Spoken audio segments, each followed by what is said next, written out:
Welcome back to another episode of the Hard Hitter Podcast. We are joined here with special guest Kennan Prindle. Kennan, what's up? Nothing. You gotta talk louder, pal. Nothing. Okay, so we are getting into it with a live episode. We're gonna get into it with the predictions for Week 6. You guys know what it is. We did miss the Thursday game. We probably could have guessed that though. Let's be honest. Bucks got it done. Talk about it in the recap next week. But let's start it off with the London game. We have the Miami Dolphins at the Jacksonville Jaguars, 1-4 and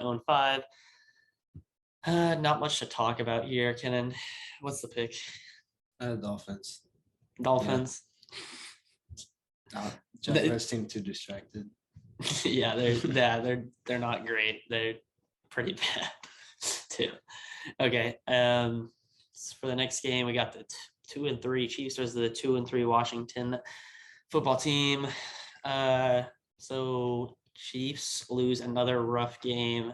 Kennan, you are the resident Chiefs fan. Let's hear your take about maybe not this game, but just the Chiefs in general. The defense is awful, and then everyone can score super easy against them. So if anyone has a good defense, then that's what happened last week. Yeah, anybody with a good defense is gonna have a good chance to beat the Chiefs. Yeah. So for this game, who you going though?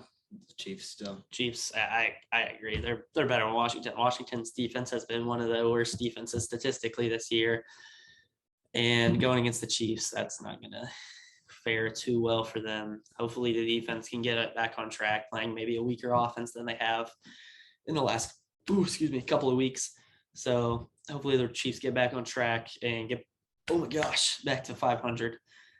For the next noon game, we have the 4-1 Rams versus the 1-4 Giants. I think this one's pretty self-explanatory, especially with all the injuries to the Giants. Mm-hmm. The Rams probably get it done, get back on track, get to hopefully to 5-1. If you're a Rams fan, you'd like to be 5-1 after this week against a really bad Giants team who is not only bad but injured to hell. So I'm going Rams. Yeah, Rams. Cool.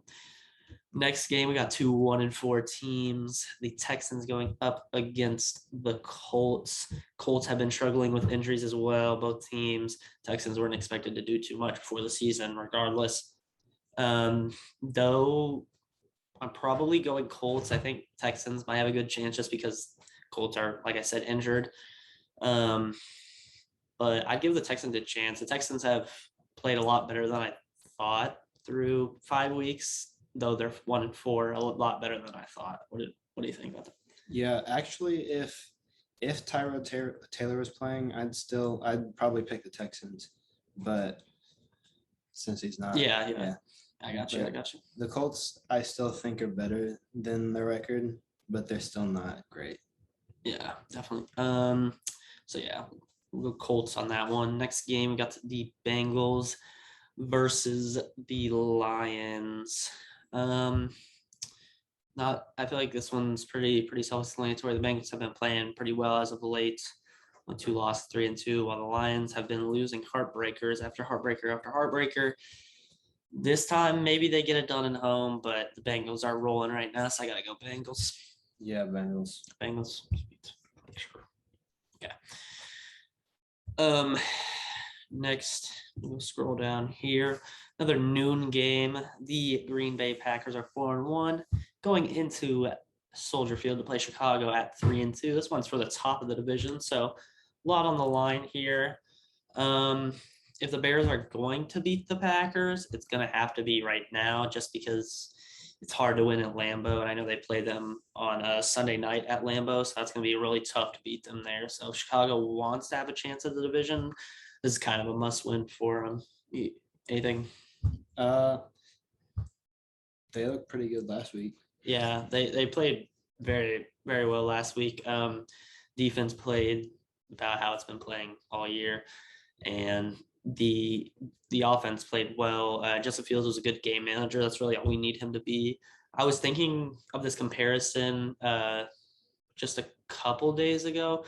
Just Justin Fields is kind of getting set up to be similar to a Russell Wilson type, to where at the beginning of the career he had such a great defense to where he didn't have to be anything but a game manager. If you kind of get what I'm saying, if you watch the Seahawks back when they had the Legion of Boom, so the Bears, obviously, I don't think they have as good of a defense, still a good defense, but kind of in the same roles where all right now he has to be as a game manager to get them wins, when in the future he might have to be a little bit more, be that star quarterback. But right now, that's all he has to be. That'd be crazy if he did do that because he's a lot bigger and faster than Russell Wilson. So Yeah, he's definitely a lot bigger. And I think Russ isn't unathletic, but he's not slow, but like Justin Fields is crazy. Oh yeah. So who you picking for this game? I'm picking the Packers, but Okay. I could see the Bears winning. I'll go Bears just for the sake of being different on one. For the next game, another great game, 4-1 Chargers versus the 4-1 Ravens in Baltimore. Chargers have been rolling, offense playing great, defense been playing great. The Ravens had a bit of a shaky couple of games, but they're still getting it done at the end, getting the wins. That's all that really matters. But I feel like the Chargers are going to keep rolling here. They're just really good on both sides of the ball. Justin Herbert in that crazy game led his team to that win. So I got to go Chargers on this one. I was debating between the two of them, but Lamar looked really good last week, and I think he might carry that over into this week. Yeah, that's true.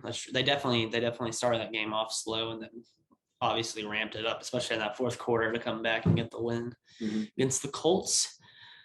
Last game on Sunday at noon, we have the Vikings at the Panthers. 2-3 Vikings, 3-2 Panthers.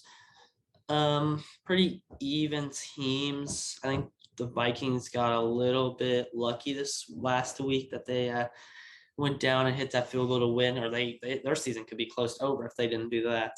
But they're still hanging on 2-3. I think they definitely have a lot of time to get back into especially with that extra game this year.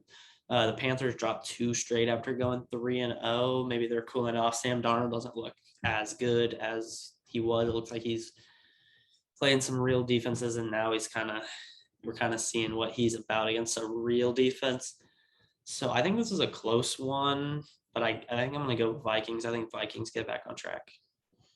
The Panthers haven't looked very good. I feel like they'll probably lose, but I'm going to pick the Panthers because, I'm a Panthers guy. Yeah. Definitely a big Panthers guy. So we got some splits here in the last couple of games. But we'll move on to the 3:00 games, starting off with another great game, the 5-0 Cardinals versus the 3-2 Browns, the last undefeated team in a team that could be undefeated if not for a couple of great games. So it is in the dog pen in Cleveland. So who do you think is coming out with this one? Probably the Browns, because their 2 games they lost against the Chiefs and the Chargers, they blew leads in both of those games. Yeah. So I feel like they could finally get it together and put it together for a whole game.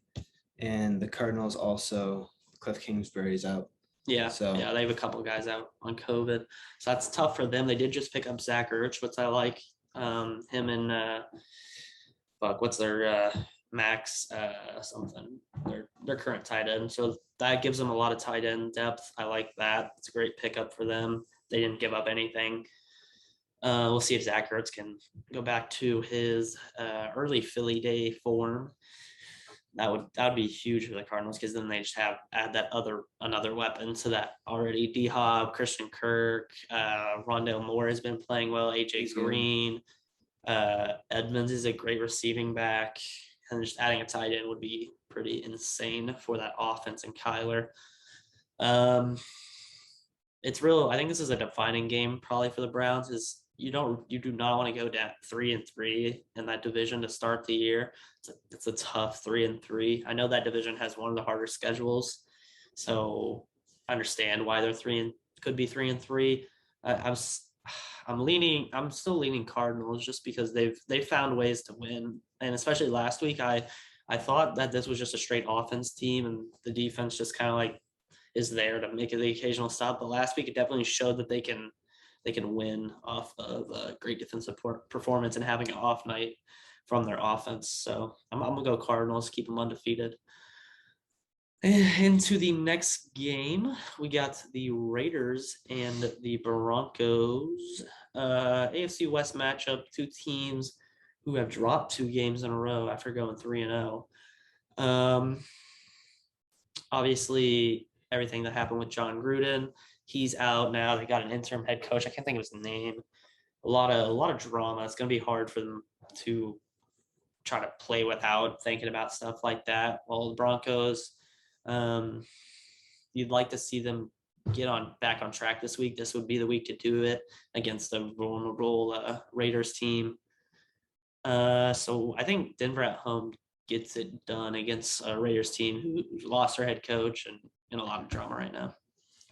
I'm gonna pick the Raiders because I don't know if it was last year or the year before, but whenever they had Antonio Brown and they cut him, Yeah, and then like everyone was mad at him, and then they came out and won week 1. yeah. And that was actually against the Broncos, so I think they'll do something like that. And Okay. Yeah. Okay, sweet. Next game, the last game at 3:00 is going to be the 4-1 Cowboys at the 2-3 Patriots. Cowboys are rolling as well after that week 1 loss. They rattled 4 off in a row. A couple key wins, beating Chargers, which is a great win for them, and they get it done against the Giants last week. Patriots come off of a game where they almost lost to the Texans, lucky to escape with a win there that week. Who do you think's coming out with this game? I think it's the Cowboys pretty easily. Yeah, I'd have to agree with that. That Cowboys offense is a little bit too much for that Patriots team, I'd say. We'll move on to the Sunday night game. The 2-3 Seahawks play the 2-3 Steelers. Obviously, no rust for the Seahawks. Geno's going to be their quarterback, and the Steelers obviously dealing with injuries. So, who do you think's coming out with this one? It's probably going to be a pretty ugly game. Yeah, but I agree. I mean, the Steelers' defense is way better than the Seahawks. Oh, yeah. So I think that's why they're going to win. Much, much better. I'd have to agree. Although Geno didn't look terrible in the game he came in, I think the Steelers they'll be able to pick on a quarterback who hasn't played too much in his whole career, really, at least for a while. But so I think Steelers get it done just because their defense is just going to be overwhelming for Geno, and it's going to be tough. We'll see what they can draw up there in Seattle, see if they can, because they obviously have a lot of star power with Lockett and DK. So we'll see if they can get those guys involved in creative ways to maybe help them win. We'll move on to the final game, Monday Night Football. It's a pretty good game here. We got the Bills going to Tennessee and Nashville to play the Titans. 4-1, 3-2. The Bills obviously with a big win against the Chiefs last week. Titans come out and crush the Jags after getting embarrassed by the Jets. So they want to keep that momentum going. The Bills want to keep their momentum going after losing week 1. Another team who's rattled off 4 wins since a week 1 loss. Who do you think's escaping this game with a win? Bills. Bills? Yeah. I don't think the Titans have any chance at all. They're going to need – I agree. They'll probably need a Derrick Henry game could give them a chance where he just plays crazy. But that they have such a great run defense there in Buffalo. It's going to be tough to even for Derrick Henry to get going against that run defense that they have. Mm-hmm. So we'll both go Bills there. Is there anything else you'd like to add, Kennan, in this first ever Mizzou edition of the podcast? No, not that I can think of. Not that he can think of. You've heard it here, folks. Well, thanks for watching. If you made it this far, check out the TikTok, the Hard Hitter Podcast on TikTok. Great content. Our boy Michael, he runs it. Great content over there. Real funny. Yeah. If you go check it out, I promise you'll like it. Remember, like, subscribe, comment, all that shit. But thanks for watching though. We'll see ya. Peace.